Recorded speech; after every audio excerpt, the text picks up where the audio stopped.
jab, uppercut, leave you laid out on the floor. Try to duck and roll, hit and miss, now you counting stars. Should've practiced more, should've hit the mask, get out there more. Claim that you're the best. You gotta show me, son. Actions over words, baby boy. Is you real or what? Talking way too much, world come. Back sports, talking way too much, world come. Back sports, talking way too much, world come. Back sports,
What up, it's your boy Roy Jones Jr. and right now you tuned into World Combat Sports.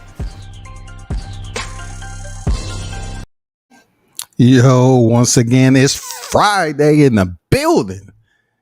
You're tuned into World Combat Sports, man. Big salute to all the supporters and one who mess with the one and only out of the ATL. You know what I'm saying? Scott LaRock back behind the mic. You know what I'm saying? Scott LaRock is back. I got a burner here for you. You know what I'm saying? Like, I know I'm the first one to mention this, but they ain't gonna say it. It's all good because I know I was the one. But I gotta make this a point that it's heavy. This is heavy right now, especially to the YTC about potentially what may become of this. And I got some receipts I want to present to you, the listeners. But first, do me a favor, hit the like button, of course. You know what I'm saying? Hit the like button. Drop your comments in traffic. Just drop them in traffic, man. You know what I'm saying? Let me know what you're talking about. I need to hear it in the live chat, the avenue, the road, the WCS headquarters. Drop your comments in traffic. You know what I'm saying? And we're going to talk about it. If you don't know, I'm Mike Tyson, HotBoxin podcast. That's one of the hottest out right now from the legend himself, Iron Mike Tyson. He have guests on all the time, man. And the other day, which is circulating, and believe it or not, it wasn't too many people talking about it, but it's making its rounds. He had Jermall Charlo on there. One half, you got to say one half of the chromosome layer of Jermall Charlo. And also on there, somehow, some way, the basketball straggler himself that's trying to bleed over into the community of boxing is Paul Pierce. Now, if you don't know, Paul Pierce was, basically let go from ESPN because he was, outside of the community standards for which they wanted him to represent himself. He didn't care. He had a party full of strippers, which I ain't mad at him. He wants to have a party full of strippers. Cool. Do what you want to do. But somehow, some way, he's began to monger in the midst of basketball fight cards and in the company of, not basketball boxers, in the company of boxing fight cards. And I'm unsure as to why he's here. You know what I'm saying? And yesterday the podcast proved that he don't quite understand. He don't get it. As much as the takeaways from that podcast has been mentioned on the YTC, I need to take it upon myself to talk about the one and only Roy Jones Jr. who was mentioned. And I need some answers. I need some answers, Paul Pierce. So let's start with this. Let's start with the legend himself, Fat Joe. This happened way back when on the incident that him and Roy Jones Jr. had. Okay? Okay? So I need to refresh the memory on either one, Paul Pierce was high out his raggedy mind on that toad and he didn't know any better. You know what I'm saying? People do a lot of crazy shit when they are under the influence. But check this out though. Hold on for a second. Hold on for a second. Let me pull up this clip. I want y'all to listen to what Fat Joe had to say back in the day to set the tone. Listen to the legend himself, Fat Joe, man, about Roy Jones Jr. In the last maybe 10 years of my life, I've never been confronted by nobody in the universe to either fight, go at it, beef, whatever. Niggas can diss you on records, cool. Nobody ever. Believe me when I tell you. So I turn around, we doing Ja Rule's album release party and we doing New York, we killing it. And I'm like, yeah, something, you know, even Roy Jones forced to lean back. I got 150 niggas with me. Pistol, purse, you know the culprits. They all around the building, right? So we up in there crazy. Remember, one of the main clues from the Tales of the Dark Side, if you could be with 150 niggas, if you turn that wrong corner by yourself, you by yourself, man. You by yourself. So what? That's the one of the number one rules in life you should learn from this. If you want to get educated, so I come out, boom, we rip it down. I come out, I pull like a curtain, boom. When I pull a curtain, Roy Jones Jr., champion of the world, standing right there in the dark. And when I tell you this nigga's face, he looked like the devil. Like he was like, I was like, oh shit. So at these times you gotta remain very calm. Very calm. So I'm like, he got like 8, 9 niggas with him, right? He got the nigga, I'm gonna call him out too. He got the nigga chopper style, chopper style. He got that nigga on the side of him. So I'm like, so boom, he was like, yo, what's up with that record? So now this nigga, Roy Jones, we in New York, champion of the world, he gonna knock me out. Like, you know, it's Roy Jones. Like, no front, I fight the world, but champion of the world, he gonna slip one. I'm through, right? So I'm like, yo, what record? So when he asks again, I slip up on him, I grab his hands, grab his wrists. I'm like, yo, Roy, chill, my nigga. Let me talk to you. So he looking like the fuck nigga, the chopper style nigga, right? He over there, give it to him, Roy. Give it to him. I'm like, oh, shit, this nigga went, you fuck nigga. Like, I'm like, but I can't say nothing. I don't want to agitate the situation. None of my niggas with me. I'm dolo, right? I'm like, yo, check this out, Roy. This is hip hop, man. So he go, it's only hip hop. So my nigga, this is hip hop, man. It's all about raps. It's all hip hop. So the nigga looking like, word. So he calming down, but he looking around, right? Like the whole shit was planned out like strategically. Like the nigga, he probably gonna come up, dump me out, run out the side entrance, get the fuck out, right? So I turn around, so I'm seeing this nigga still amping him, his man's amping him, and I see Roy's eyes, he's looking like he wanna let him go. So I let his hands go for a second, I see, yo, boom, man. I see, yo, Roy, man, this is only hip hop, man. You're the champion of the world. I know you're gonna knock me out, my nigga. But you see those guys over there, man? They're gonna kill you, man. Now it's like 100 niggas coming around and they don't know what's going on, but this nigga looked to the side, I'm like, nobody's boxing. Nobody's boxing. Nigga, ain't nobody gonna fight you, my nigga. Like, so he looks at me, he was like, so it's only hip hop, nigga? I was like, yo, my nigga, I promise you it's only hip hop. So he breaks out. When he breaks out, my niggas come and get wind. They was like, yo, what's up? I was like, nah, this nigga Roy Jones try to step to. Yo, these niggas run all over. 100 niggas. I'm like, oh my. I'm like, yo, this shit gonna be on the news right now. They gonna go crazy on this nigga, right? So I'm like, please, I start praying for him. I never seen the nigga. I was like, yo, I'm going to jail for life for this shit. Like, this niggas catch him. Ain't nobody gonna fight the champion of the world, man. Ain't nobody gonna fight him. So I turn up real nigga, the realest nigga, Roy Jones, because I'm not fronting on you, Roy. Not for a second. You step to your business. You are a lot tougher than all these other niggas. Remember I told you. So he broke out. So he must have got wind or told niggas, yo, I try to front on Joe. And niggas told him, yo, my man, that's not a goal. Like, you was bugging. You was out of pocket. You can't. So niggas, I guess mediated or whatever. He called me the next day, yo. Week later, we hung out in the club, popped bottles down at Duval, Jacksonville. And it was all good. But I respect Roy Jones Jr. to the fullest. But, it's a tale from the dark side.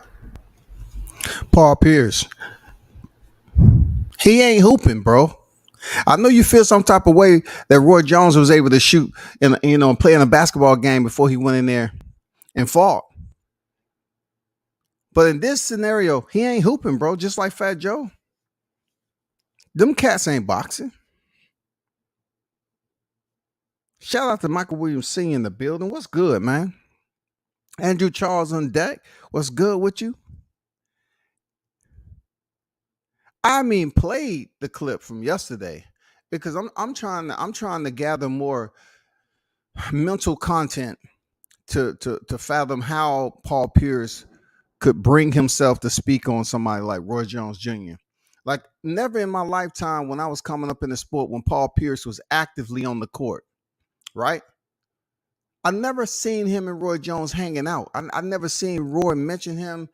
As many times I've seen him in person, he just never brought your name up as somebody that he gave a damn about. So with this podcast floating around here, everybody's talking about it because it's Jermall Charlo, some of the shit he said. But of course, I'm listening to other shit that was on there too. And one thing that played out to me was this right here. Y'all explain this to me.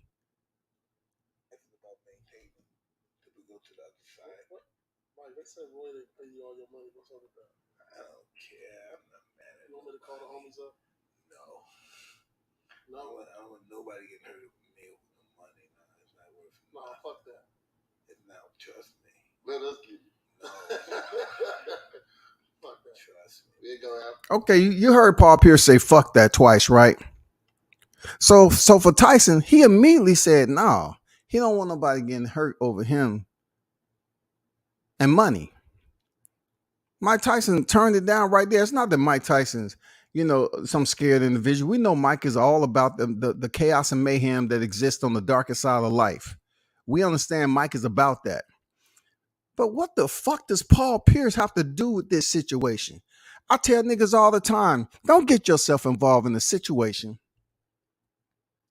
that you're trying to act like it's going to be about complete violence, right? That you can't even account for. You can't even account for why you even in the situation. This is a perfect example. Mike Tyson, he wasn't even talking about this situation. He wasn't even talking about anything dealing with Roy Jones. Listen carefully again, man. He wasn't talking about shit dealing with Roy Jones, man.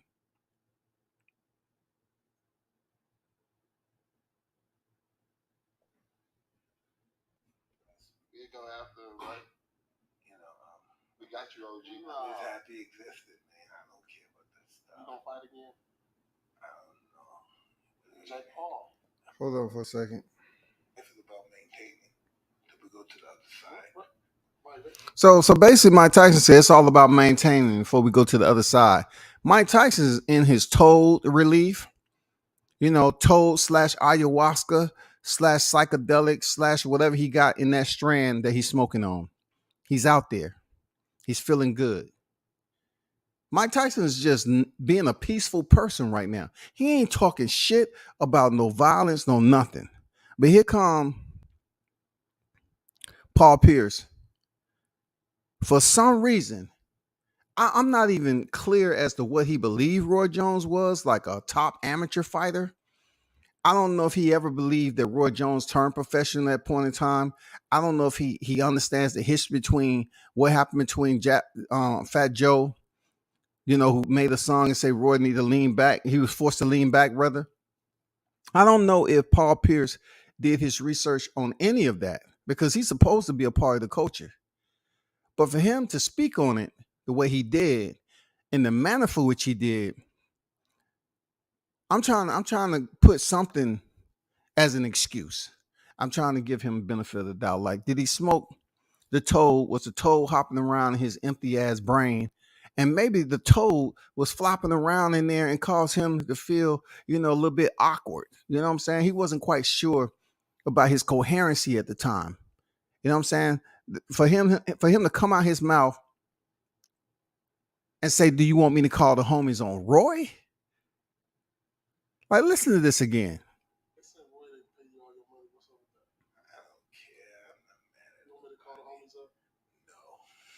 So when he said, "Do you want me to call the homies up?" I need for somebody to explain to me, what homies are you talking about? Like a homie, lover, friend, goddamn homie the clown from goddamn In Living Color. Who the fuck are you talking about? Like homies, bro? What homies are gonna walk up on Roy Jones, who fought Mike Tyson not too long ago? What homies are Pierce? What, we going to Rutgers Park for this? What, Paul Pierce, you want to meet at Rutgers Park? This is happened to be one of the dumbest statements, man. Another brother out here making a dumbass statement on a situation he ain't got shit to do with. Man, we definitely got to be better, man. Paul Pierce is on some other shit. Pierce, if you listening, bro, do me a favor. I'm nobody that's important in your life right now. But you need to take a step away and understand what goes on in boxing. Well, you got cats over here that's from different lifestyles, different walks of life. They don't come in the sport straight out of a freaking Mormon damn church convent. These ain't guys who was at the farther days of Latter-day Saints. These ain't missionaries. Some of these guys are straight from Paperwork City. They straight from behind bars, the streets, goddamn felonies, criminality, whatever you want to talk about. They did it. People are not coming from the Rutgers Park. They're not coming from shooting in the gym. These dudes are seriously about, fighting. Some of these cats are straight off the street. I ain't never seen Roy get punked by anybody in life. I don't know what the fuck Paul Pierce is talking about. Nobody getting hurt with me with no money. No, fuck that. No, trust me. Let us Let me drop the link. See who want to talk about this. Now you notice I haven't really mentioned Jermall Charlo. Because Jermall Charlo, you know how you around them adults when you're smaller? And they say, he don't know any better. Hey, leave that kid alone. He don't know any better. Jermall Charlo, he doesn't know any better, bro. Jermall Charlo has no idea that he's sitting up there for some reason with his bromance and he's co-signing on live television on one of the most popular podcasters out there. He's basically turning to Paul Pierce and say, let's get it. Do you know how this is going to be perceived? Because I'm pretty sure Roy's already gotten a word. Do you know how this is going to be perceived when you want to sit up here and send subliminal threats as if you're going to be the one to get Mike Tyson back their money? You're going to call out the homies on a situation that you're absolutely far from. You have no participation, no influence, or nothing. You're going to insert yourself into the business of Roy Jones. Somebody who has been known to be about the business, just like Fat Joe said. And you're going to put yourself over there like that, Paul Pierce? You're not even on the court no more. I don't know, man. I'm trying to, you know how they say boxers are a little punchy, pugilistic, early signs of dementia. You know how they say fighters, they get that way. They have short-term memory loss. I'm trying to find out what's the excuse I need to use for Paul Pierce. Was he hit in the head with the ball too much? Was he dunked on too much? Did he hit himself on the head, hit his head on the rim? I don't know what to say about this because it makes absolutely no sense for him to be involved. Bro, you shouldn't be involved in this, man. And if I can, I will. I'm gonna get the response. If I can, I will. I'm gonna get the response from Roy if he chooses to talk about it. Because I'm curious to know why he just brought that up out of the blue. Like out of the blue. Mike Tyson didn't hint anything about that shit. If it's indeed true, he didn't say shit about it. And all of a sudden, Pierce come up here as the boxing mongerer, all over the place with his questions, and he want to address.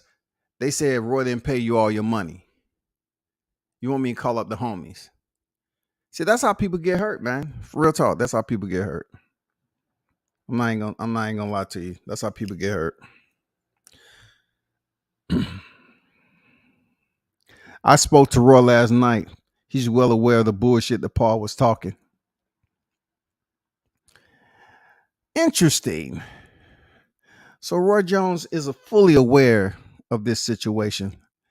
So I'm just curious to know what it is, man. You know what I'm saying? I'm curious to know because I seen Roy on his good side. I seen him on his bad side. Look, I seen Roy Jones walk from the front of the casino to the back of the casino, pissed off, and nobody got a picture. Nobody got a fucking picture, dog. Mike today will encourage violence in the ring all day. Mike himself, however, has grown into a calm, peaceful person. Yeah, if he's under the strand, you know what I'm saying, the toad strand. Right, who does Paul know that he can send towards Roy that are willing to sacrifice their life for freedom just because he told them to? I don't buy.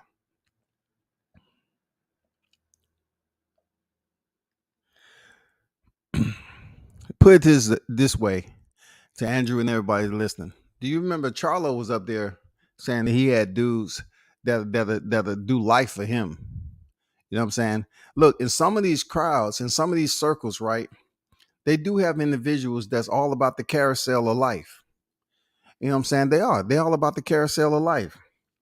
Most of what they've been doing up to that point, they've been going around in a circle 360 degrees. So if you go around in the same circle for quite some time, you're going to get used to the same motion, progress, and movement. So I don't doubt he has individuals that never really jumped out to do shit for themselves. I don't doubt it's dudes in there that'll go out here and commit a heinous act for a sandwich. I don't doubt it. I mean, I've known dudes like that forever and a day. I mean, it's some dudes out here that look innocent as don't know what, but they evil as hell. So, the carousel of life, these dudes are used to the inner circle. They ain't used to being leaders. They just know that shit is gonna go round and round and round. But with this, I truly don't know how close and bonded Jermall Charlo is to Pierce. I don't know how close they are.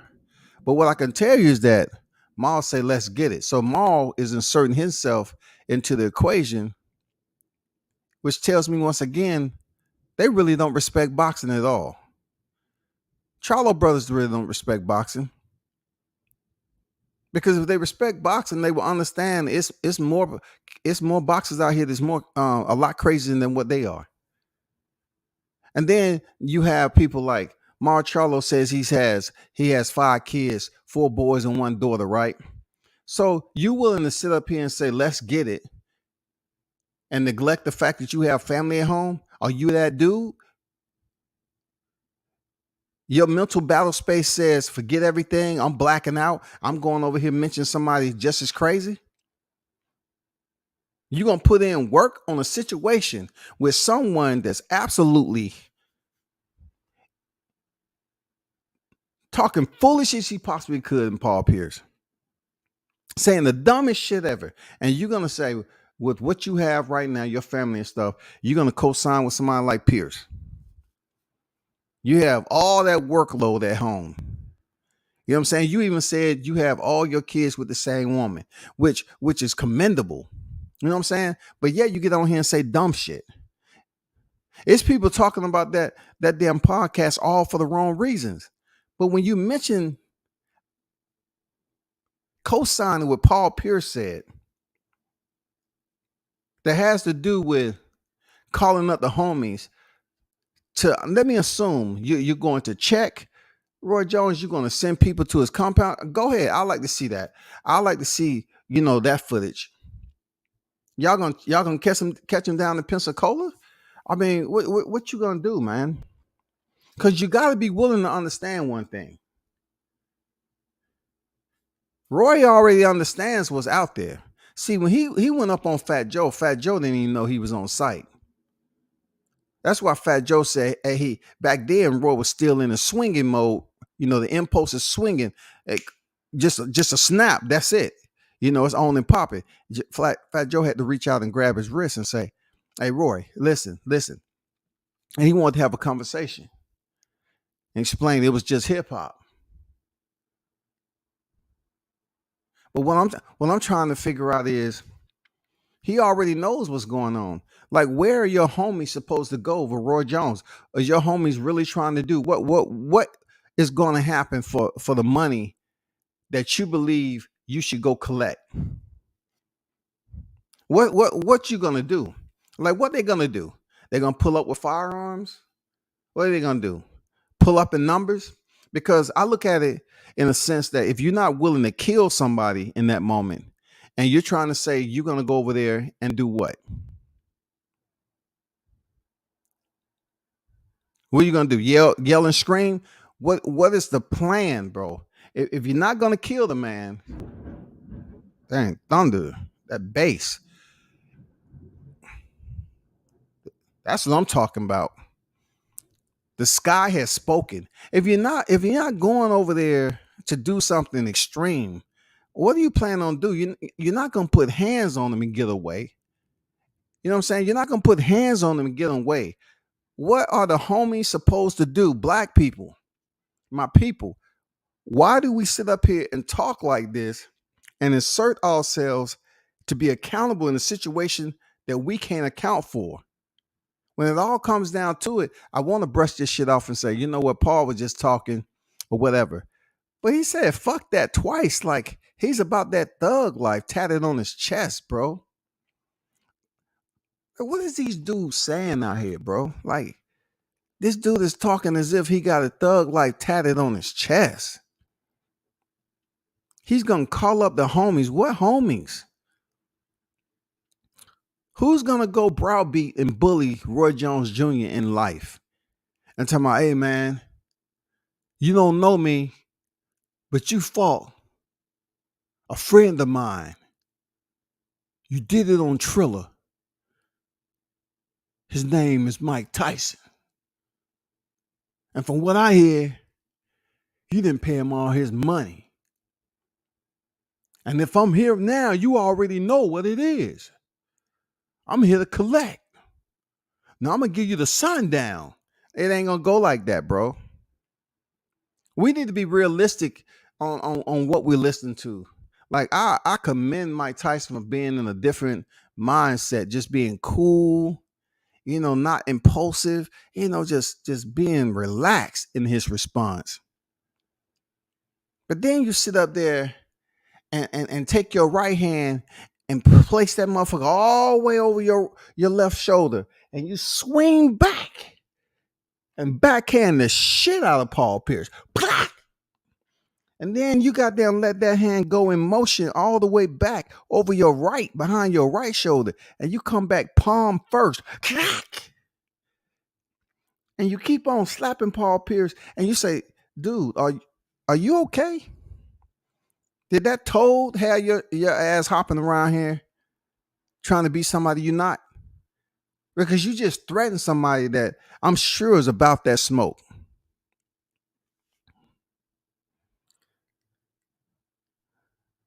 They say, right, who does Paul know that he can send towards Roy willing to sacrifice their life for freedom just because he told them to? I don't buy it. I don't buy either. Who is these cats? Who want to do that? Who wants to? Who are they? Hanging out with too many shitty rappers is probably a factor in these equations. I can't put it. Look, I can't put it directly on hip hop. Real talk. Even though hip hop, from what's transpired over the last 2 years, hip hop artists are losing their lives um, out in the streets. All right, that's been going on forever and a day. You know, people always mention Tupac, Biggie. They was in the street when they got killed.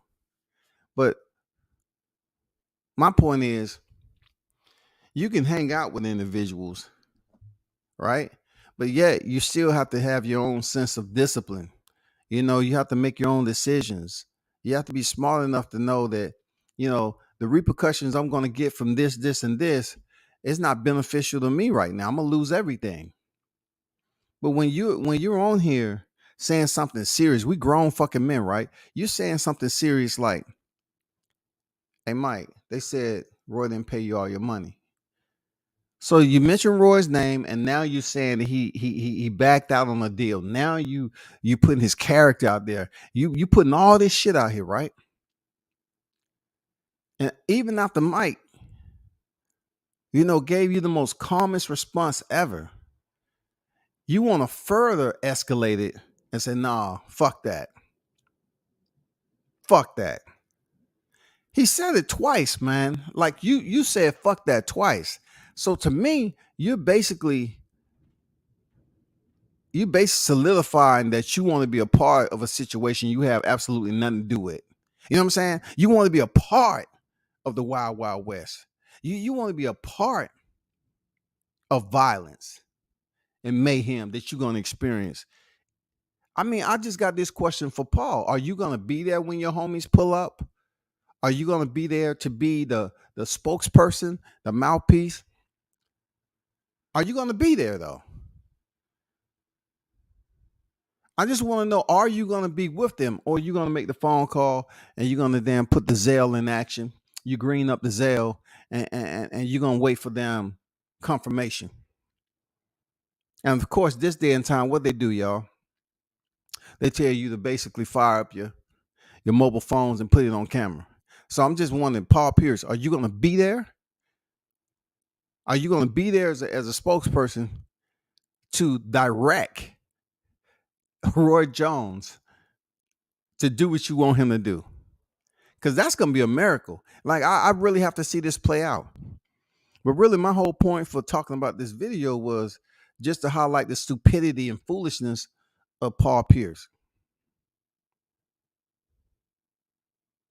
An individual who pretty much has heard about boxing over the years. He might have seen a couple of animated, you know, like Tom and Jerry fighting and shit. He probably got interested. Oh shit, that's some boxing I ain't never seen. You know, nigga knows Tom and Jerry. That's about the depth of his knowledge in boxing. Now he's been hanging around. I've seen him at certain fights. I'm pretty sure he get the VIP treatment or whatever.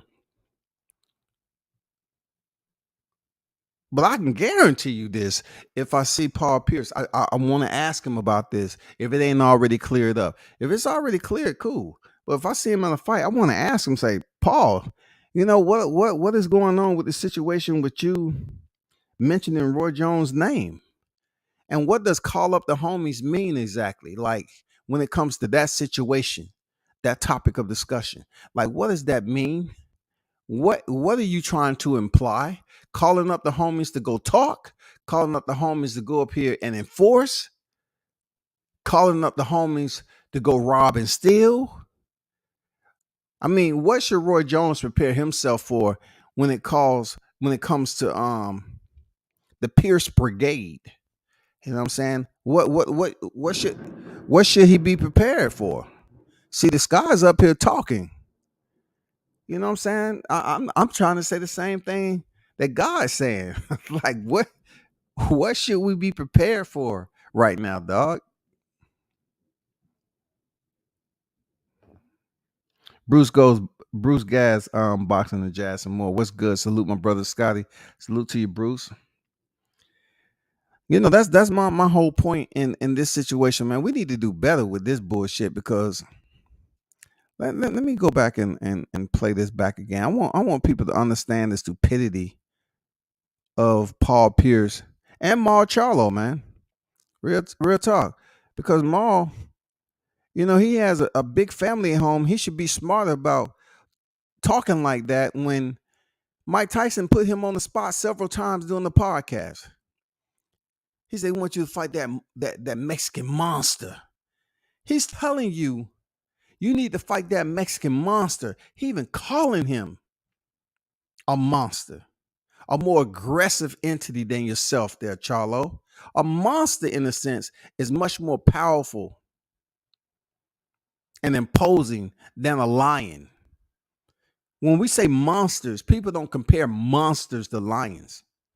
Monsters usually motherfucking shred the shit out of a lion and hold and decapitate them and put their head in a mantle. You know what I'm saying? Find a local taxidermist and say, "Can you stuff this, please? And please, can I get a military discount on that? I need this picked up by next week." That's what monsters do to lions. This is about maintaining. Till we go to the other side. Mike, they said Roy to pay you all your money. What's up with that? I don't care. I'm not mad at You want me to call the homies up? No. No. I want nobody getting hurt over me over the money. Nah, it's not worth it. Nah, fuck that. It's not. So when Mike Tyson said he don't want nobody getting hurt over me over some money, Paul Pierce said no, fuck that, and that's where it just gets a little crazy for me because black people are known to be some of the most aggressive people towards one another. Real talk. You know, they walking down the block and it's a black person, and for whatever reason, you know, according to how we look at one another, it might turn into something physical. Then, you know, you get a white dude walking down there, they say, "Oh man, that dude look funny. Oh, that's a cop. He this, he that. He might be an attorney. You know, they all skeptical. They going through scenarios in their head. They walk past, they even tighten up their butt cheeks and shit. Don't look, don't look. Might be a cop." They come up with all these scenario-based decision making, you know, that goes on. But I'm saying to myself, like, what the fuck is this dude doing? He's making himself look bad. Charlo's co-signing because, look, the bromance was evident during the podcast. Mike Tyson was on Charlo's ass the whole fucking podcast. He tried to get the dog to come out. No, you know, Mike. Look, Charlo wasn't even smoking. Mike, you don't have to disrespect nobody to get their attention, Mike. I'm lions only. Roar, roar. You know the line on the Wizard of Oz? Yeah, in a sense, Mike, that's my feeling right now, Mike. I'm like him. Just trying to get some courage. You understand that, Mike? You know, Charlo was all, you know, carefree and shit, bro. Mike Tyson trying to say, no. Who you want to fight? Tell him about you. Go. Y'all know what it is. It's the hitman, the Charlo. You know, I'm ready to fight. No, Maul. Call out names. I want to hear names. Call out names. Nah, man, I ain't gotta call out no names, man. Well, shit, they seem like they scared to fight that Mexican monster. Charlo turned over there. Mexican monster, ain't nobody. And then he realized, you know, when he started to pick up his tone, he realized, like, shit, I'm talking to Mike Tyson. I need to calm my ass down. Because if you talk too loud and aggressive, Mike may snap out of that toad and jump over to his ayahuasca psychedelic goddamn chaos and mayhem. You know how they say they always see them monsters when they in that ayahuasca and all them damn demons and semiotics and all that shit that be going on. Mike snap out that motherfucker and go crazy. So Jermall Charlo had to catch himself. He's like, damn, I'm talking to Iron Mike. This dude is still crazy. But overall, the interview, it pretty much opened up a lot of what some of us already know about Jermall Charlo. He said, people just can't walk up to me and my brother any kind of way. You know what I'm saying? They just can't do that because it'll probably be a fight right there on site. And then you got some people listening to that, and we're looking at it like, okay. I just didn't get that same reaction when Jared Hurd walked in here. Jared Hurd was there to be seen. He had on damn neon jeans, a green ass Scully. You know who he is. He's a boxer like you in the super welterweight division. He said what he had to Jermall Charlo. Said what he had to say to Jermall Charlo. And you know why his brother Mel was back there saying what he was saying, talking reckless. He was slapped in the face. You know what I'm saying? Palm the face, right? At that time, Jermall Charlo, who just mentioned, if you walk up on me and my brother, it's probably going to be a fight right there because that's how we get down. Jermall Charlo gently, softly bent over, placed his drink on a nice area that was free of COVID, sat it down on the floor, not in the chair, y'all, on the floor, and then he went to arguing with Jared Hurd. He went to arguing with Jared Hurd. No physical contact, no nothing. But look, if it was me, yeah, they'd be sure to swing. You know what I'm saying? I heard Showtime mention that, you know, he gave back Jermall Charlo's wallet that he dropped out. You know, he seen some cats with it, and he did a good deed and mediated and got the wallet back to give it to Jermall Charlo.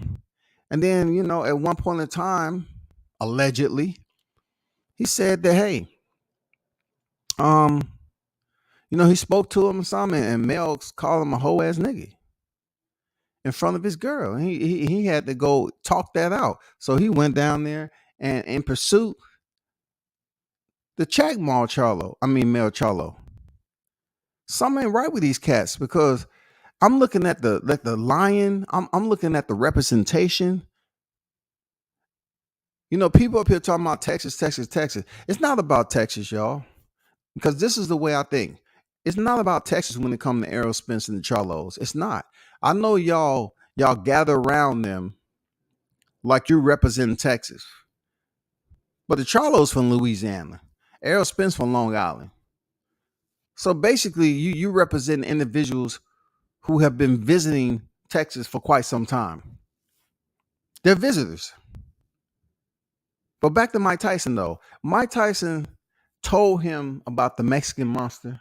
He highlighted that why don't you go up here and fight somebody else if you cannot get who you want? And like I mentioned when initially the video dropped, I said what?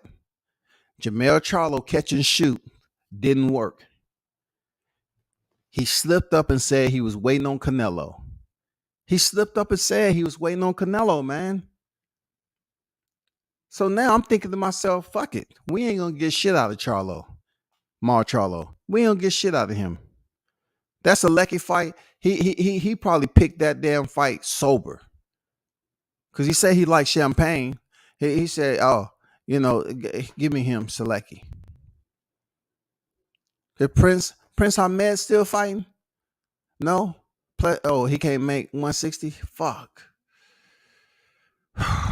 Shit. What about Sugar Ray Leonard?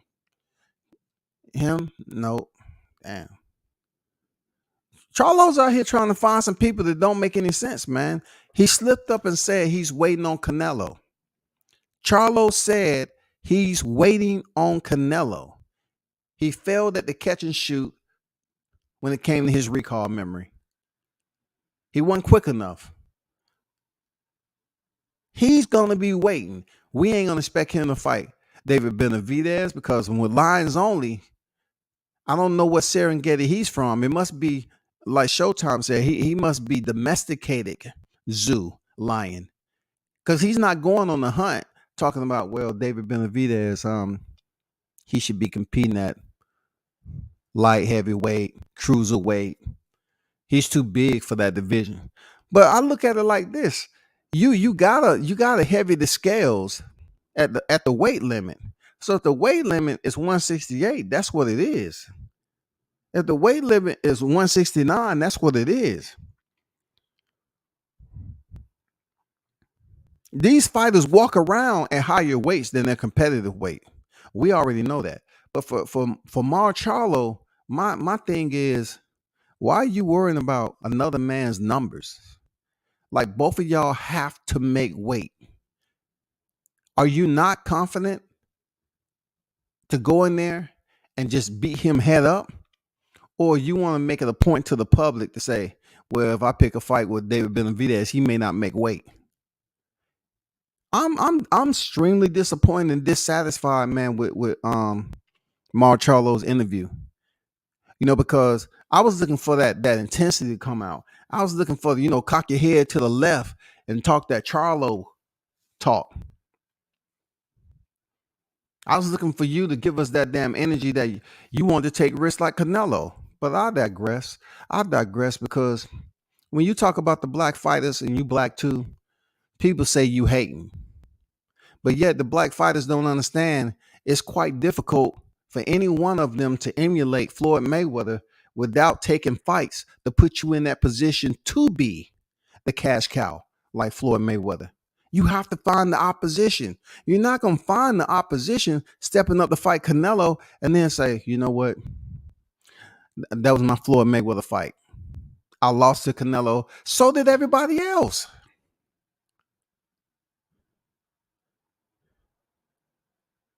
How the fuck are you gonna put yourself in a position to make all these millions on the backside of your career if you waiting on one fight just to cash out and lose? Don't too many people think you're gonna go in there and beat Canelo. Unless you find him at the perfect time. So let's say Canelo 31, you're gonna wait till he's 35 years old, his knees get a little bit worse, he starts slowing down. You know what I'm saying? You think you're going to take that risk to go up there at 35? You're going to be much older too. You probably going to get slowed down. So what if you take the fight and you think it's a perfect window for you to come into view? You feel more confidence now, and you go in there and get stopped. Was the wait worth it?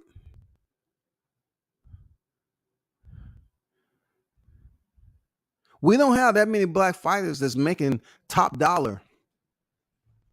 We don't have it. We don't have too many black fighters that's being chased by other black fighters. It seems like a lot of black fighters are chasing Canelo Alvarez. Shakur Stevenson don't count because he's absolutely stepping up to face and unify the division. Terrence Crawford don't count. He ain't chasing nobody. He's doing exactly what I said Errol Spence should do. Terrence Crawford said, he was thinking about moving up to 54. What did I say? I said Errol Spence should go up and face Mel Charlo if he becomes undisputed, because it's a lot of money in that fight. There's a whole lot of money in that fight. It's a brilliant idea, man.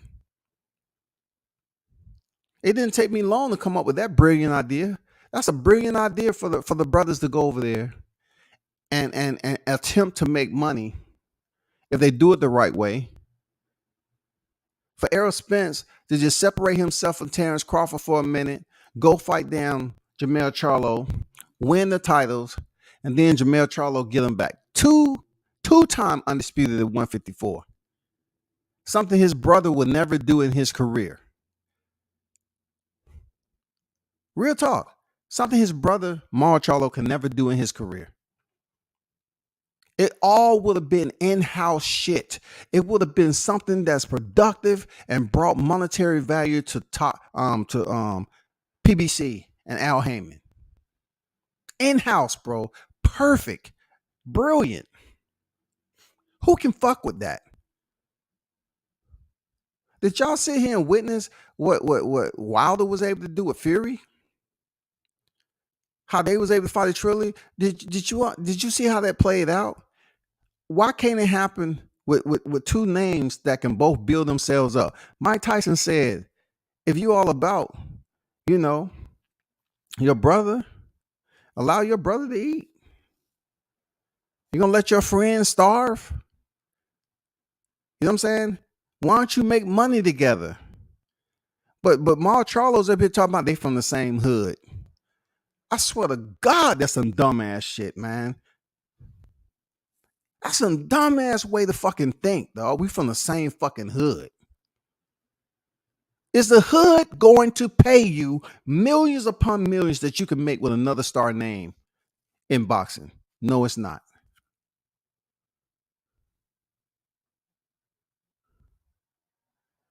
It's not going to pay you that money. It's a brilliant fucking idea, dog. Jermall Charlo get paid for Castano. He wins. Boom. He's undisputed. Talk your shit all day, every day. Boom. Tweet goes out for Errol Spence. I'm moving up to 154. Strap season. That's it. Bro, that's it. That's all that needs to be said. Because you know why? Because Jermall Charlo has always already put it out there on Brian Custer, say, oh, the light boys, the little boys want to come up from lighter divisions, this, that, and the other. They need to stay in their lane, this, that, and that. What happened when Errol Spence says that, though? I'm moving up to 154, strap season. He don't need to say a motherfucking thing else. That was set the blaze. And of course, Charlo gonna respond. Of course, YouTube is gonna respond. All the damn mainstream media is gonna respond. And we have a fight. People gonna say it's no excuse like the Errol Spence and Terrence Crawford, because this is an in-house fight. Al Heyman all about the money, right? This right here is an in-house fucking fight right here.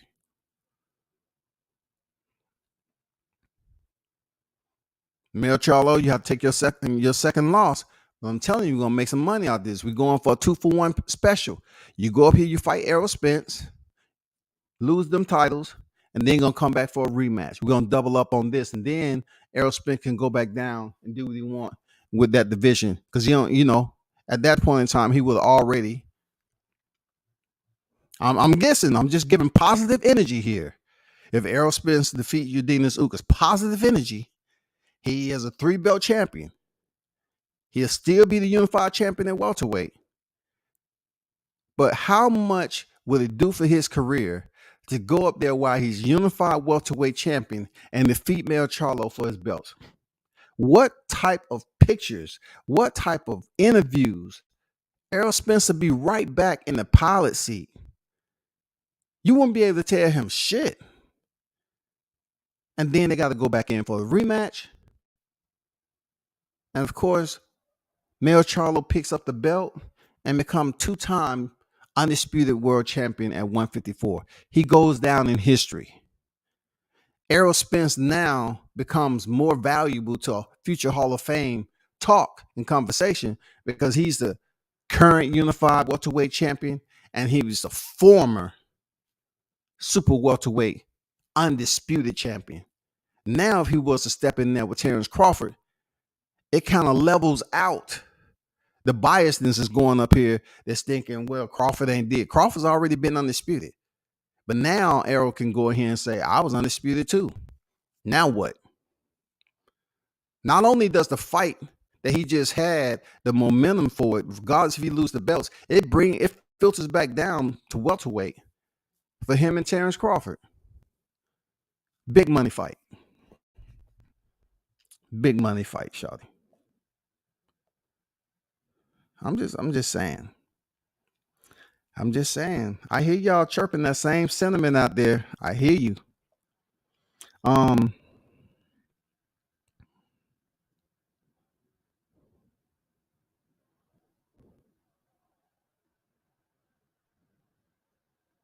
Andrew said, I'm sure it's not a wallet size amount of money.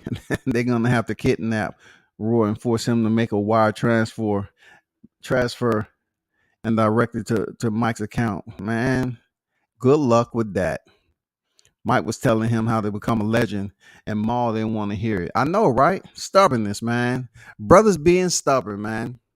Real talk. I'm black all day, every day, every minute. So I can speak on my opinion, assessment on how we act sometimes. Some of these guys, they compete in the sport of boxing. They sit up here and do all these TV shows on how they living a lifestyle.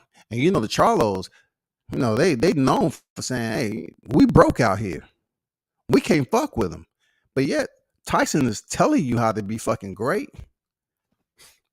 With greatness, you have to face adversity sometime. And we all know that him stepping up to fight the bigger Benavidez would be a very, very tough fight for Jermall Charlo. But it will absolutely increase his Wall Street, especially coming up from 60 to 68.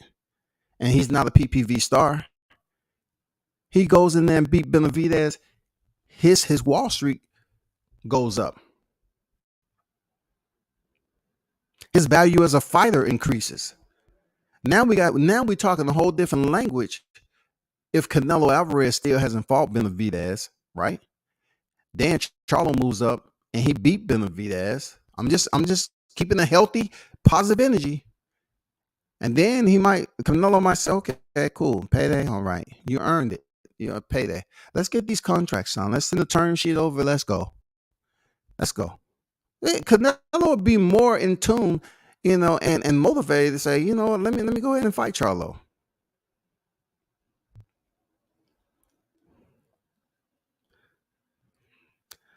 Mike should go with Wilder on this ayahuasca and act as his spiritual guide. I agree with the second half. Act as his spiritual guide. Mike Tyson, he can probably take that ayahuasca right now, bro. I'm gonna tell you. I don't want to be nowhere in the area if Mike Tyson does an ayahuasca. Devin Block on deck. What's good with you, bro? Charlo comfortable. He's eating. He's probably okay. We're waiting for one last retirement check. I don't know what comfortable mean. To some people, sleeping on the floor with a pillow is comfortable because that's what they're used to. To some people, the back seat of a car is comfortable. I'm not being mean and insensitive, but what is comfortable? What is the comfortability of not saying you want to make more money? You don't want to be considered one of the greatest to ever do it. You are the twins, man. I've also mentioned this. If you really want to make some money that you can laugh about later, fight each other. But no. We talking about the Charlos, people, the guys who talking about we broke and they want to talk about skills, pay the bills, and take shots at Deontay and just be those individuals, man, of controversy. But yet you ain't trying to step up to the plate like that.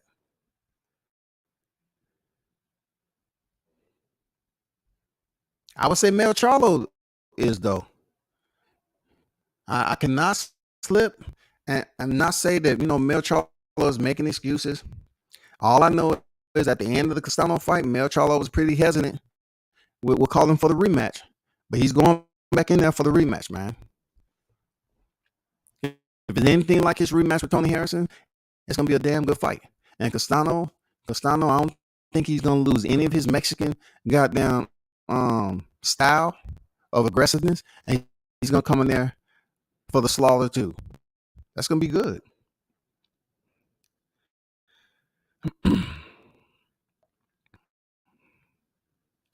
Teaching and building, what's good with it? Simon Brown and Maurice Blocker were roommates, and they nearly killed each other in a match. Wow.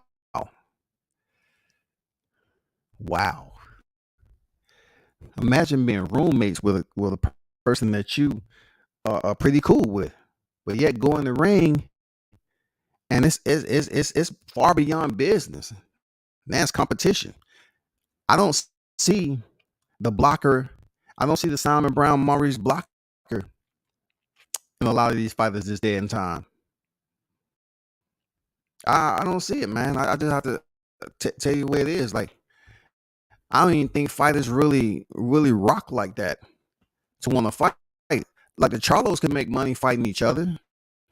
It would be weird to look at, but they can make money, and all they have to do is move around. They don't even have to freaking go in there and give us the Simon Brown and Maurice Blocker. They can move around and play the crowd and shit and make it look interesting, but make millions doing it. All they have to do is talk their shit like they do on IG for free. You rather talk shit and have controversy with your family for free, but yet you don't want to step in the ring and get paid for it. And then if y'all really smart, y'all masterminds, all you gotta do is just play. And, you've been in several sparring matches. Just go play around, man. Collect the check afterwards. That's all you have to do, bro. It'll be the most brilliant idea ever. It'll add to your bank account. Imagine if the Charlos committed to being at each other's throat and really decided, just like we do deployments in the military. Sometimes the deployments is 6, 12 months plus, right? Just imagine if the Charlos said, you know what, we're going to try to get 2 fights at least out of this. We're going to start down. Speaking ill will of one another in the media, nothing to get personal, but skill set wise in boxing, who's better than who? I came out first, you second. That's what it's been all time in your boxing career. If they just start going at each other in the media, once again, in-house fight. Because don't let me start to break this shit down. This is a fucking in-house. Once again, they always talk about how Al Heyman want to do this. He has a lot of scenarios that he can play the field with and make a whole lot of money, and they're black fighters. The Charlos is a set that can make a lot of money, and Al Heyman can't even convince them to say, look, Charlos, I think it's a time right now. If y'all actually built up some type of rivalry for the fans to latch on to, Mel Charlo has his fan base, Maul has his, and y'all start talking, boom, y'all can make millions. If my mom told me if I had a twin, my mom said, hey, I don't want y'all to never fight each other. You hear? It came down to the point where I have to, provide for my family and shit. I say, bro, let's go get this money, man. You want to fight? We already know how to make this shit look real. We've been at it for quite some time, 10 years already in the game. Let's go out here and do this shit. Now, what I want to happen, we need to convince them that we mad at one another like we always do. All right? I'm going to say some shit. I'm going to say some fuck yous, and you ain't shit. And you might be my brother, but, I'm the stronger one, this, that, and the other. Don't get mad. Don't take the shit personal. You know what I'm saying? Comfortable as in financial security, I'm assuming. I totally understand what you're saying, Andrew. And that's what I'm speaking about. I'm just using, different analogies on how people can be comfortable with uncomfortable situations. You know what I'm saying? People can be comfortable at things that, yeah, you can sleep on the floor and it feels comfortable, but yet a bed feels better with a posturepedic mattress that costs like $55,000, $6,000, $7,000. You know what I'm saying? But the person used to sleep on the floor. To them, that's what they acclimated to. That's what they used to. With these Charlo, they might be comfortable with the little money that they have, but I'm pretty sure they can fluff that shit up a little bit more. I'm pretty sure they can expound upon them numbers and get paid more money and be much more happier. All the toys they got, they have to continue to basically inject more and more revenue in order to support that lifestyle, man. That shit ain't easy.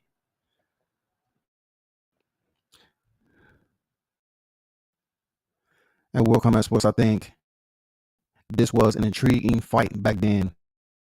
Two brothers ain't against each other, but I don't want to see them play. I want to see them a real fight. Hey, look, they can be in a real fight and still play around. I'm telling you, like boxers know how to go in there and make it look serious for the crowd. You know what I'm saying? Especially when it comes to the Charlos. The Charlos have the perfect persona. They have the perfect persona. You have the good twin versus the bad twin. You have them in the same location over there in Texas. Both of them have somewhat similar fan bases. It is absolutely the perfect scenario for these guys to go in here and make some pretty good money. All they have to do is go in there and box just enough for it to be believable, split the ropes, go to the showers, and take some post-fight pictures, say we still family at the end of the day. You know, with the bruises, swole eyes, and all that. It's sparring. Come on, man. Go in there and spar one another with no headgear. Talk your shit. Get the crowd into it. I'm telling you, man, they can make some money, but they ain't gonna do it. You know, just like I don't think, Errol Spence will move up and face Mel Charlo and make millions. I don't see it, but Mel Charlo has business to take care of. But y'all know my shit makes sense since the first time I said it. Errol Spence, in-house fight. Mel Charlo, in-house fight. Millions. Errol Spence wins the belts, turn around, fight a rematch. Millions. Then the conversation is not all distorted and extremely biased when it comes to Terrence Crawford. We've been talking about Terrence Crawford and Spence forever. This takes all mine off of that and say, okay, they want to talk about Crawford on the other side of the street and shit. What about Mel Charlo? He's in-house.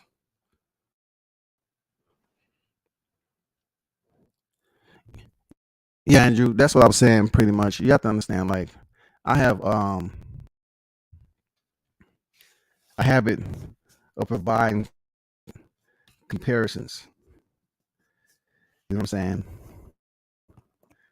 Far out comparisons. But it means no harm to you in what you said. I totally understand financially and what you're saying, but I'm still looking at it from a financial standpoint to say, the Charlos would be much more reclined, what I'm saying, living the lifestyle if they was to receive more revenue. I'm talking about millions upon millions in revenue to end the backside of their boxing career. They can make this shit happen. It's perfect. Because we can't sit up here and say side of the street, but yet you're in the same building and y'all don't want to fight each other? Like Floyd Mayweather said, we're going to do in-house fights. That's what he's doing. But Floyd Mayweather doesn't have the names and the star power like that to make a Spence male. Floyd understands it to a point because he's all about making the money. But his only star power, his cash cow, is Gervonta Davis. If Floyd Mayweather had Errol Spence and Mel Charlo, I guarantee you, we would be talking about this fight into reality. Because Floyd would say, hey, I want you to step up, man. Errol, go up there and let's make this money, man. Let's go up here and you fight. And Floyd be going over the same scenario I just presented to y'all. I promise you that. He'd be going through the same, man. You know how much money is in that fight? We couldn't get Terrence Crawford to sign over here, so we got to go with an in-house fight. It's going to make a lot of money, and that's Errol Spence. Just like Mike Tyson said. Mike Tyson even suggested the same scenario. And when I mentioned it, the only person I got it from was 3 people. Me, myself, and I. I just felt like I'm looking at the landscape and I'm saying, damn, you can quickly change your career if you take this fight right here. I'm saying even Crawford can change his career. Even put away the interest of him and Errol and go up there and face motherfucking Jermall Charlo. But Jermall said, the light guys, he's unsure. Like Mal Charlo, He's giving excuses. They share the same DNA strand when it comes to excuses. Mel Charlo is talking about who's too small. And then you got Mal Charlo talking about who too big. You know you heard it here first.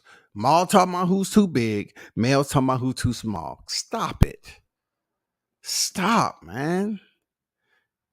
Both of y'all are up here chasing a Canelo Alvarez that's not even talking about who too big and who too fucking small, man. He ain't worrying about the small because either way, if you want to come see Canelo, you have to move up a weight class. He's not going to appease you and come back down to 60. So you got to move up. If you're talking to somebody like Canelo, it's pretty much, he asks you, it's like, why should I fight you? Have you taken any risks like I have? They can't sit up and say, Canelo, man, come on, dog. Stop that shit. Charlo going to be real nice. Yeah, yes. Yeah. So I get it, man. I get it. You know, but you went up to 68 and you fought Rocky Field and Canelo going to say, I know. Did he have a belt? Yeah. So it made sense for me to go up there and get a belt, right? I beat him, right? I didn't go to the final scorecards. I beat him. I stopped him, right? All right. That's what I'm talking about. Okay. What happened after that? Did I continue to fight in a higher weight class in 60? Yeah, you did, Canelo. Yeah, you did. So why don't you? Why don't you do? You're trying to get a fight with me. So why don't you try to emulate some of the moves I was making there, Charlo? You want payday, right? So if you want payday, I need to see you do something for payday. Right now, your fights are $5. They're $5 fights. I'm fighting $55 in millions. Canelo's explaining these dudes. I fight 55 million. You fighting $5 fight. Not the same, my friend. These fighters have to take risks, man, in order to get a shot at the cash cow. I don't like how these black fighters are chasing Canelo Alvarez. For real. I want them to chase a fight like Mike said. If you can't get the best fighter, go find the next best fighter. Mike said that. That's his mentality. Go look at the David Benavidez interview on HotBoxin. Tell me what you think. Go look at the David Benavidez on HotBoxin. And fighters, Mike Tyson ain't the only podcast you can show up to, man. You can drop through. Not all of us are out here being goofy. Like you can show some love, man, and come pay us some attention. Yeah, I know you want to be in the presence of Mike Tyson. He the man. And I like what he got going on with his podcast, but and some of us up here that, would like for y'all to drop over here too.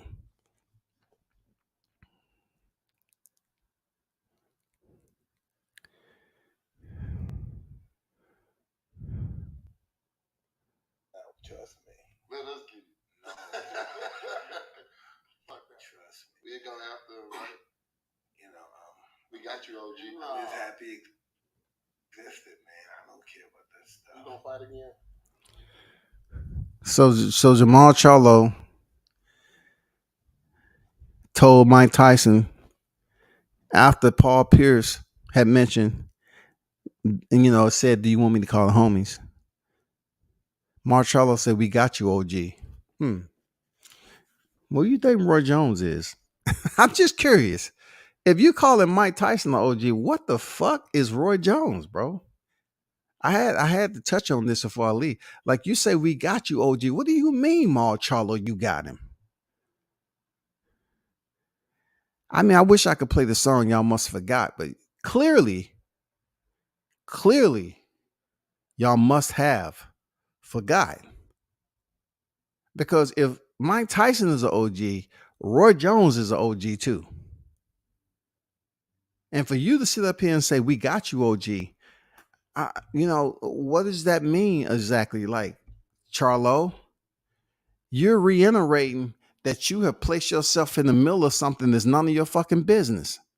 It's not even Paul Pierce's business, but you inserting yourself into something that you know damn well if you saw Roy Jones, you were more than likely to try to say, hey, Roy, hey, good to see you in person, man. You know, good to see this, that, and the other. And Roy already know. He already know what it is. You ain't gonna look. I ain't never seen him be fake about shit, dog. You're not gonna get the fakeness out of Roy. Roy ain't gonna come over that motherfucker and say, "Hey, what's going on, Charlo? How y'all feeling?" Blah blah blah. Roy may fuck around and be sitting ringside commentating on the Charlo fight and say some shit like, "Damn, you know, I'm just saying, Lennox. You know, George. I'm just saying. I mean, I expected more from somebody who was planning and plotting on how to then get money out of me. I thought he would have had a little bit more in him, to be honest. You know, but that's another situation. That's not even something dealing with this fight. I just had a, reflection about when he said, he told Mike Tyson, "I got you, OG." You know what I'm saying? I thought he would have put that effort into this fight, but I guess not. Anyway, what do you got there, Joe Goosen? Brian Kenny, what you got? Andre, Timothy, any one of y'all? Yeah, okay, cool. The thing is, black fighters are the only ones that have to do the extra antics to get fights. Not true. That's not true.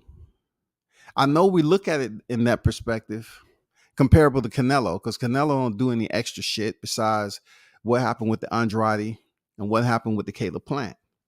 But Canelo is Canelo, right? So to get the big fights, who have to do extra shit? Who in this era has to do extra shit? Canelo didn't, not Canelo. Errol Spence don't do extra shit. He barely even talk. Errol Spence don't do extra shit. He still got Kell Brook and he got Sean Porter. He didn't have to do extra shit to get your Dinas Ugas. Terrence Crawford ain't doing extra shit and all the antics. Look at how little antics that Terrence Crawford did when he fought Amir Khan. He knew Amir Khan had quit, but he still didn't berate him in the post fight. He just say, "For real, I hit you in the nut. I hit you low. You think I hit you in the groin? For real? Okay, all right." He didn't even give you that over the top energy, knowing that his opponent quit. Now, Darius, if you want to talk about Chris Colbert, I can lower my standards and say, well, Chris Colbert was doing extra without even being in the spot. You know what I'm saying? That fight would have took him to a title shot. Now he went over the top. He went overboard in his antics. Even with the digital platinum pack that he had on his motherfucking trunks and gloves, he went over the top. But even Shakur Stevenson, I don't see Shakur Stevenson going over the top. I don't see it. I don't even see Devin Haney going over the top with antics. Devin Haney is not even a person that does antics. You know what I'm saying? Like, he may talk his shit. You know, him and Teofimo had freaking encounters with one another, but I never see him go over the top. Well, you could say antics though. I think we're speaking more so back in the Lennox Lewis, Mike Tyson, Hasim Rothman, Riddick Bowe. You know what I'm saying? When they used to get a little bit more fired up, Roy Jones Jr. days, Antonio Tarver, you know what I'm saying? B-Hop, James Toney. Those days are since gone. That fighters these days doing press conference, they nice. Not everybody can get the Victor Ortiz, Floyd Mayweather energy or the Terrence Crawford, Jose Benavidez energy.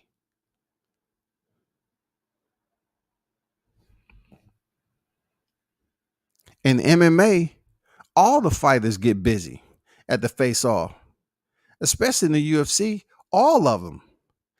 Not just a black fighter, all the fighters, male to female, all of them. give that energy. They don't like each other. They give each other that antics. You know what I'm saying? That energy. With that said, I still think Charlo needs to take better fights. I agree, Darius. Shit, we on the same motherfucking bus with a goddamn ticket to anywhere we trying to go with that. That statement can go a long ways. But the problem is, we already know that. We already know he needs to take bigger fights. But if you listen to HotBoxin, what Mike Tyson was telling him, he told him straight up, man, it is clear as it possibly could be. You know what I'm saying? No extraneous information in between. I mean, very, very concise. He said, if you can't get Canelo, go fight the next best. And guess what he said? He said David Benavidez has low value. If Benavidez has low value, what does the fuck Jermall Charlo has? I'm serious. What does Jermall Charlo has? If David Benavidez has low value, what does Jermall Charlo? We talking about low value fighters, bro? I mean, what the fuck? You weren't saying that shit with Jason Rosario.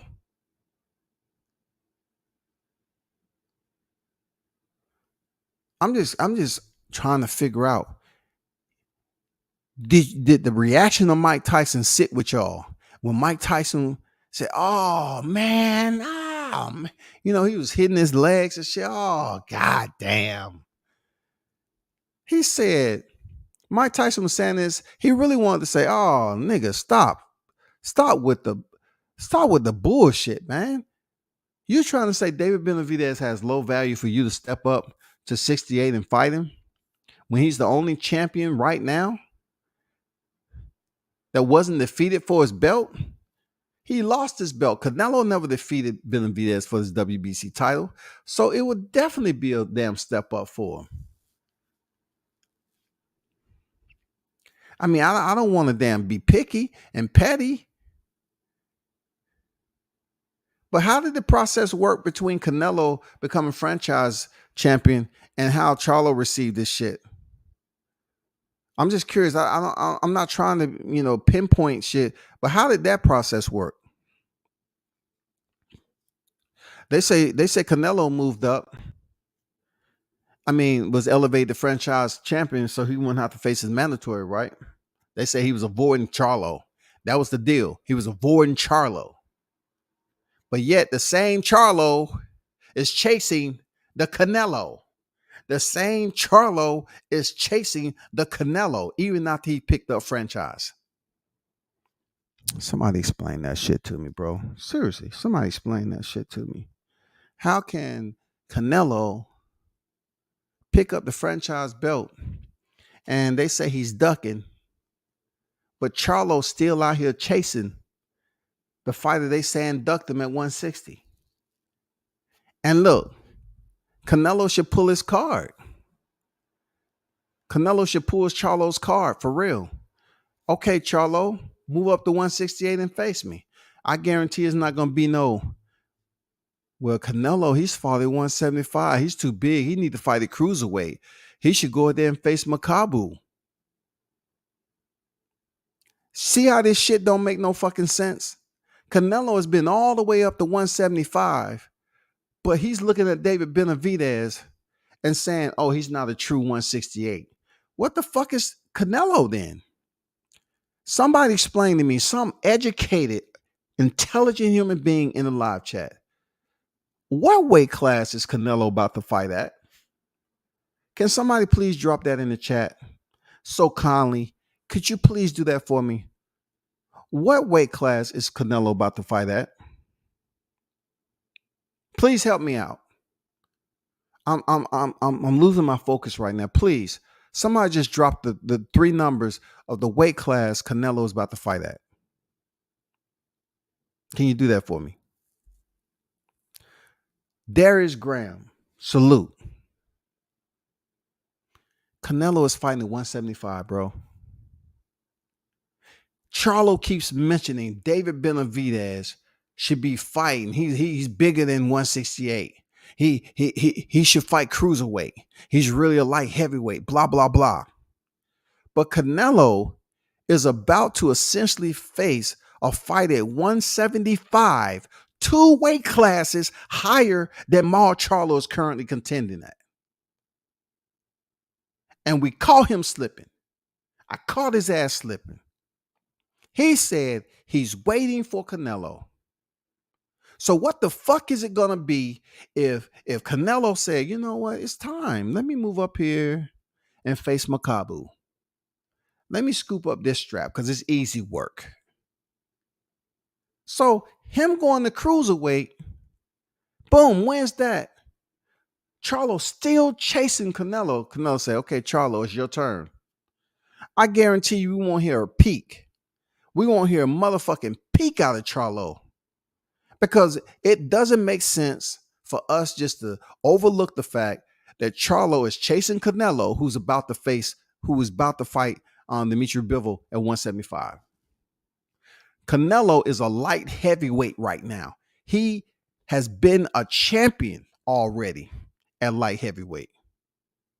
Why isn't Charlo reiterating that when he's talking about David Benavidez? I'm going to tell you point blank, he don't want the smoke. Jermall Charlo don't want to smoke with Benavidez.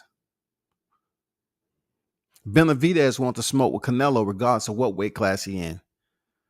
Charlo don't want to smoke with Benavidez because he feels like that's going to be a tough fight, that he may indeed get punished.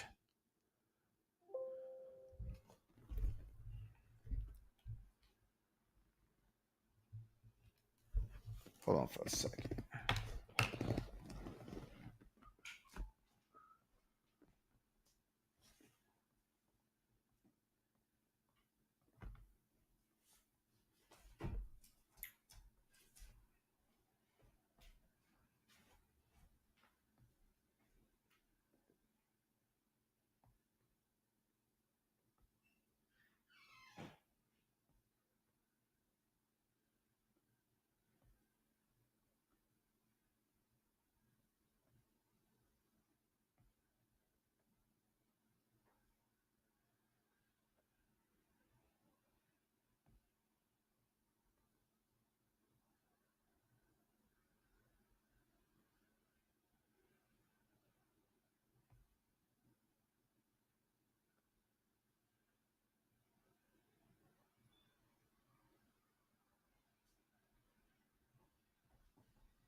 All right. So Andrew said not 160. T said 175. Yeah, man. Let's keep it all the way. You complain about someone being too big for 168, but yet you haven't took the initiative to move up to 168. But yet you already looking at it as if, damn, it's a monster up there. You got David Benavidez. He is a monster. You already have someone that's habitating in that in that division that's a threat. That's David Benavidez.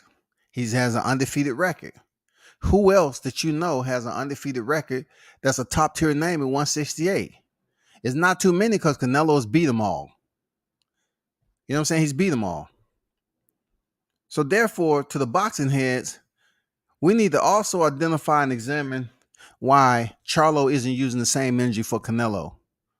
Because it seems like it's desperation to get a fight just to say you had Canelo on your record. You know what I'm saying? You want the paycheck. And then, you get the paycheck. How do you further increase your value as a fighter after Canelo? You know what I'm saying? Are we gonna see you just like Caleb Plant? We're gonna see you drop off, and then go fight somebody. These fighters have to continue to expand, improve upon a name like Canelo. I'm not saying he's a cash cow. It's hard to improve better than Canelo. I'm just saying you have to continue to improve with picket top tier competition. Because once you get the experience with Canelo, then your price is not the same it was yesterday. The prices went up. So you can still get the top tier competition that people want to come see. That's what the whole point of you stepping in the ring for. I mean, if you got that damn competitive star power, a lot of y'all, I'm getting the impression that Charlo just want the paycheck, bro. Real talk. He just want the paycheck with Canelo. He fucked around and said he's waiting on Canelo. We heard you. You fucked around and saying you waiting on Canelo. Another black fighter waiting on Canelo. Why y'all not waiting on Julio Cesar Chavez Jr.? You know what I'm saying? Freaking pick Chavez Jr. and put him on your resume.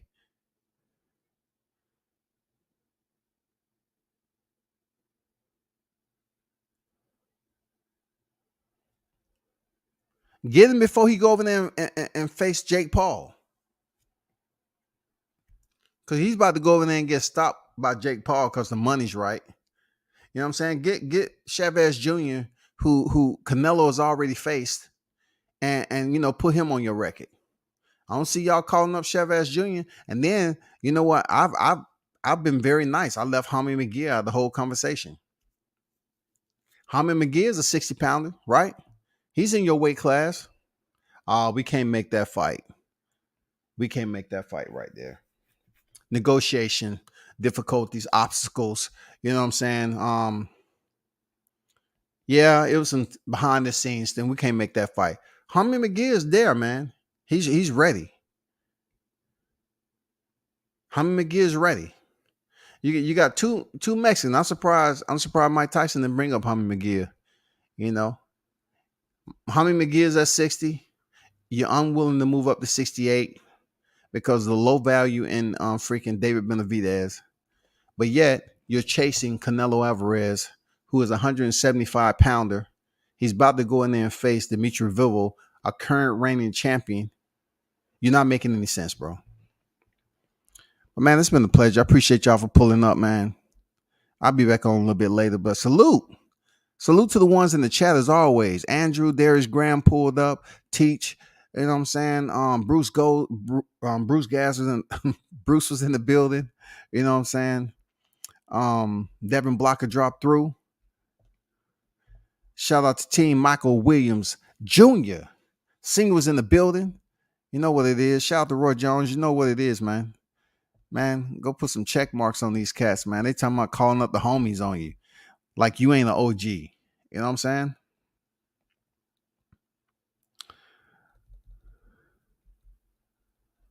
Yeah, that's what it is, man. Turn up and tune in to World Combat Sports. Be sure to check IG, man. My content that's on there. I just put out an article today on Jihad Tucker.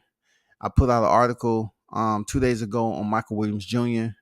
Check out the content.